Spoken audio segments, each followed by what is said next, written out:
2 থেকে 3 মিনিটের একটি ছোট গল্প শুনে যাবেন, আশা করি ভালো লাগবে। একটি ছেলে খুবই সাদাসিধা ছিল। সে একটি দোকানে চাকরি করত। ছেলেটির বেতন ছিল মাত্র 5,000 টাকা। ছেলেটির দোকানের সামনে দিয়ে প্রতিদিন একটি মেয়ে স্কুলে যেত।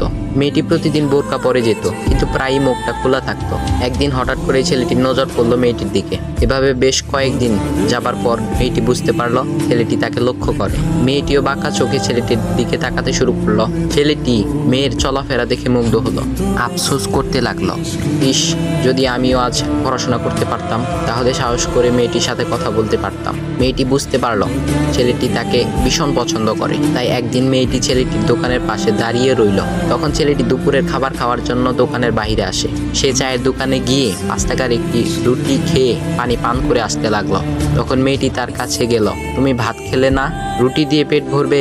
তখন ছেলেটি মেয়েটিকে দেখে অবাক হয়ে গেল। তখন ছেলেটি বলল, আমি ভাত খেলে আমার মা, বাবা আর ছোট বোনকে কি খাওয়াবো? মেয়েটি শিক্ষিত, তাই অল্পতেই বুঝে গেল। সে হাত ধরে বলতে লাগলো, তাহলে তুমি যে আমাকে পছন্দ করো, আমাকে কি খাওয়াবে? তখন ছেলেটি বলল, আমি তো তোমাকে আপন করে পাওয়ার জন্য দেখি না, কারণ সে যোগ্যতা আমার নেই। তবে এটা সত্যি যে তোমাকে দেখলে আমার খুব ভালো লাগে, তাই দেখি। মেয়েটি ছেলেটির কথা শুনে চোখের পানি ধরে রাখতে পারলো না। সে বুঝে গেল ছেলেটির চরিত্র ও ভাবনা অনেক সুন্দর। সেদিন মেয়েটি চলে গেল। বাসায় গিয়ে রাত্রিবেলা মেয়েটি অসুস্থ হয়ে পড়ল। পরে তাকে ডাক্তারের কাছে নিয়ে আসা হলো। বলা হলো মেয়েটার 2টি কিডনি নষ্ট হয়ে গেছে। তখন মেয়ের বাবা ফোন করলো তার বন্ধুর ছেলেকে, যার সাথে বিয়ে দেওয়ার জন্য সে পাগল। কিন্তু মেয়েটি তার বাবার পছন্দের ছেলেকে বিয়ে করতে রাজি না, কারণ সে ছেলেটি টাকা থাকলেও কি হবে, তার চরিত্র খারাপ, সে লোভী। এদিকে মেয়েটির কোনো লোভ ছিল না। যাই হোক, হবু জামাই আসার পর তাকে সব খুলে বলল, তোমার থেকে একটি কিডনি খুলে আমার মেয়েকে দাও। তুমি তো বলছো আমার মেয়েকে তুমি অনেক ভালোবাসো, তাকে পেলে তুমি ভালো হয়ে যাবে, তাহলে আজ পরীক্ষা দাও। তখন ছেলেটি বলল, আমি আপনার রোগা মেয়েকে বিয়ে করতে পারবো না, আমার কি সুস্থ মেয়ের অভাব নাকি? এ বলে সে চলে গেল। বাবা তখন কেঁদে কেঁদে মেয়ের কাছে সব খুলে বলল।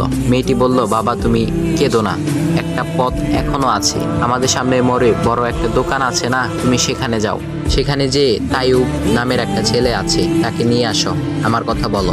তখন মেয়েটির বাবা ছেলেটিকে নিয়ে আসলো। মেয়েটিকে দেখে ছেলেটির চোখ ভিজে পানি পড়তে লাগলো, কারণ মেয়ের বাবা তাকে সব খুলে বলেছে। তখন ছেলেটি মেয়েটিকে বলল, তুমি আমাকে একটা কিডনি দিবে? ছেলেটি বলল, কিডনি দেবার জন্যই আমি এসেছি। মেয়েটি তাকে বলল, তুমি কি চাও? ছেলেটি বলল, তুমি সুস্থ হয়ে আমার দোকানের সামনে দিয়ে যাবে, আর দূর থেকে আমি তাকিয়ে দেখব, এই অনুমতিটুকু চাই। এ কথা শুনে মেয়েটিও ও তার বাবা তাদের চোখের পানি ধরে রাখতে পারলো না। অবশেষে মেয়েটি বিছানা থেকে উঠে ছেলেটির 2 পা জড়িয়ে ধরে বলল, এ জীবনে তোমার থেকে আমাকে মৃত্যু ছাড়া আর কেউ আলাদা করতে পারবে না। তারপর মেয়েটি বলল, আমার কোনো কিডনি নষ্ট হয়নি, এসব ছিল আমার সাজানো নাটক, আমি যা ভেবেছিলাম তাই হয়েছে। তোমাকে দেখে বুঝেছিলাম তুমি আমার একমাত্র যোগ্য। এখন ভাই, তোমাদের এত সুন্দর একটা গল্প শোনালাম, কিপটামি না করে ভিডিওতে লাইক দাও আর একটা কমেন্ট করো।